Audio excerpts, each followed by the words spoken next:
مشهورترین و مقدسترین مسجد تو جهان اسلام واقع در شهر مکه است که کعبه قبله مسلمانان تو اون قرار داره.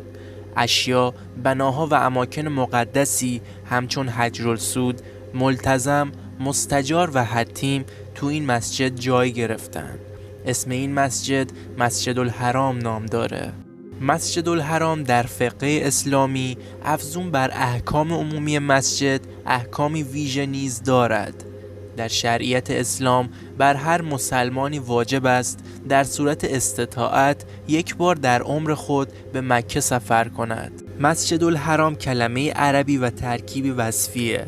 سبب توصیف این مسجد به حرام اونه که برخی افعال که در مساجد دیگر حرام نیست در این مسجد و پیرامون آن حرم به لحاظ فقهی حرام شمرده شده. این مسجد احترام و احکام خاصی داره و ارتکاب گناه در آن نسبت به دیگر مکانها ممنوعیت و حرمت شرعی بیشتری داره. به گفته برخی منابع اراده گناه هر چند به انجام نرسه اما تو مسجد الحرام گناه محسوب میشه. از منابع دینی اسلام به ویژه قرآن کریم چنین گفته شده که مسجد الحرام قبل از اسلام به همین اسم نزد مردمان حجاز شهرت داشته.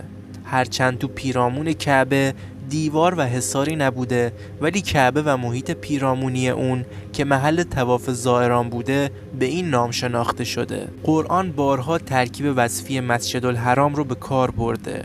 از جمله درباره جلوگیری مشرکان از زیارت کعبه و حج مسلمانان تو قرآن آیه‌ای اومده که گفته میشه و چرا خدا آنان را عذاب نکند در حالی که دیگران را از مسجد الحرام منع میکنند. شیخ صدوق در علل الشرایع تو روایتی از امام صادق علیه السلام درباره علت نامگذاری بیت الحرام یا مسجد الحرام گفته شده که چون ورود مشرکان به این مسجد حرامه به مسجد الحرام نامیده شده. اما ابن جوزی در وجه تسمیه گفته که مسجد الحرام به حرام بودن صید و قطع شجر در اطراف مسجد اشاره کرده. ترکیب مسجد الحرام در آیات و روایات گاه برای اشاره به کعبه، شهر مکه و منطقه حرم نیز به کار رفت.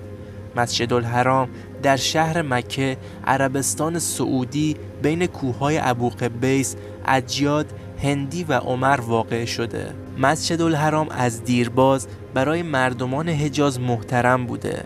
به لحاظ تاریخی اطلاعات دقیقی از اینکه از چه زمان چنین موقعیتی پیدا کرده در دست نیست. بنابر روایات محلی و مذهبی این محل از زمان پیدایش زمین محترم بوده. در روایات اسلامی مسجد الحرام با فضیلت ترین مکان روی زمین بوده. بنابر حدیثی منسوب به پیامبر اکرم صلی الله مسجد الحرام قدیمی ترین مسجد روی زمینه و حتی پیش از مسجد القصی بنیان نهاده شده. در حدیثی که بنابر آن پیامبر اکرم صلی الله فرموده است سفر مکنید جز برای زیارت 3 مسجد. یکی از این مساجد مسجد الحرامه. بنابر روایات محلی قبر 70 پیامبر از جمله هود، صالح و اسماعیل در مسجد الحرامه. همچنین بر طبق روایات چند تا از دختران اسماعیل علیه السلام و نیز شماری از انبیا در حجر اسماعیل مدفونند. در آموزه‌های اسلامی احکام فقهی و معنوی ویژه‌ای برای مسجد الحرام و مکه وضع شده است. برای نمونه جنگ در مسجد الحرام و بلکه حرم مکه گناه بزرگیه مگر به قصد دفاع باشه. عباداتی از جمله نماز در مسجد الحرام بسیار بیشتر از مکانهای دیگر دارای اثرات معنوی و مادی شمرده شده. مهمترین بناهای داخلی و اشیاء مسجد کعبه خانه مکعب شکل مشهوریه که میان مسجد الحرام در شهر مکه قرار داره. کعبه قبله و مهمترین عبادتگاه مسلمانانه که زیارت اون از گذر عمل عبادی و فریضه حج به شرط احراز شروطی خاص مانند استطاعت مالی یک بار در طول عمر هر مسلمانی واجبه.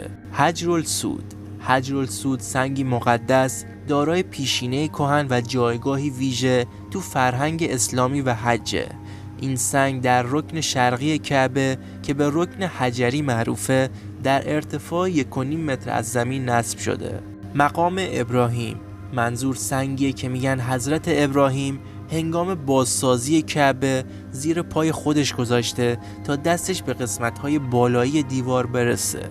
به نقل این سنگ پیش از اسلام درون کعبه بود، اما وقتی آیه‌ای نازل شد به دستور پیامبر اکرم اونو از کعبه بیرون آورده و در پیرامون کعبه گذاشتن. هجر اسماعیل فضای بین کعبه و دیواری نیم دایره رو میگن که از یال شمالی کعبه رکن عراقی تا یال غربی اون رکن شامی امتداد داره. نام دیگر آن حطیم است و برخی آن را حظیره می‌خوانند. پس از اینکه حضرت ابراهیم علیه السلام، هاجر و فرزند شیرخوارشون اسماعیل به مکه رسیدند، با راهنمایی جبرئیل در جایگاه کنونی هجر مستقر شدند. سپس هاجر و اسماعیل همراه با گوسفندانشون در همین مکان و در سایبانی که با چوب درخت ساختند سکونت کردند. هاجر و اسماعیل هر دو پس از وفات در همین مکان دفن شدند. ناگفته نماند هجر اسماعیل از دوران پیش از اسلام مورد احترام و تقدیس بود. حد فاصله بین رکن هجر الاسود و در کعبه رو حطیم میگن و در روایات اومده که بهترین مکان تو مسجد الحرامه. دلیل نامگذاری اون به حطیم اینه که مردم تو اون قسمت جمع‌آوری میشدن و به یکدیگر فشار می آوردن. زمزم، چاه آبی در قسمت شرقی مسجد الحرامه که آن را بئر زمزم، چاه اسماعیل، عافیه و غیره می‌خوانند. چاه در نزدیکی مقام ابراهیم و در حدود 18 متری کعبه در زیر زمین قرار داره. در گذشته کعبه 2 درب داشته، یکی در دیوار شرقی در نزدیکی رکن هجر الاسود که امروزه هم نیز وجود داره.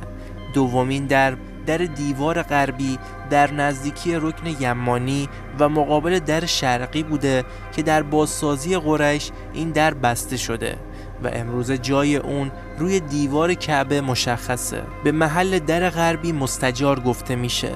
لمس کردن کعبه در این ناحیه و دعا کردن در آن در دور 7 طواف مستحب است. ملتزم فاصله مستجار تا رکن یمانی مقابل حطیمه.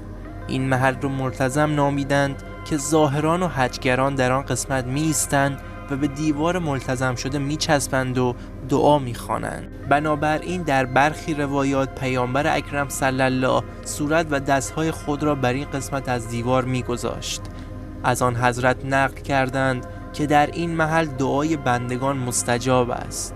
اعتراف به گناه و طلب بخشایش از اعمال مستحب این محل است. مسجد الحرام بیش از 60 عدد درب دارد. نام 3 در اصلی مسجد باب العمره، باب السلام و باب الملک عبدالعزیز است. آثار مکتوب بسیاری درباره مسجد الحرام نگاشته شده.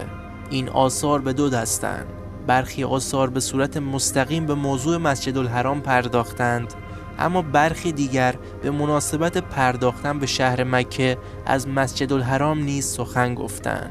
قدیمی ترین آثار موجود که به صورت مفصل مسجد الحرام را معرفی کرده کتاب اخبار مکه و ما جاء فی آمن الآثار نوشته ابوالولید ازرقی مربوط به قرن 3 قمریه. درباره شهر مکه و مسجد الحرام مطالب بسیاری رو میتوان در میان سفرنامه ها باز یافت.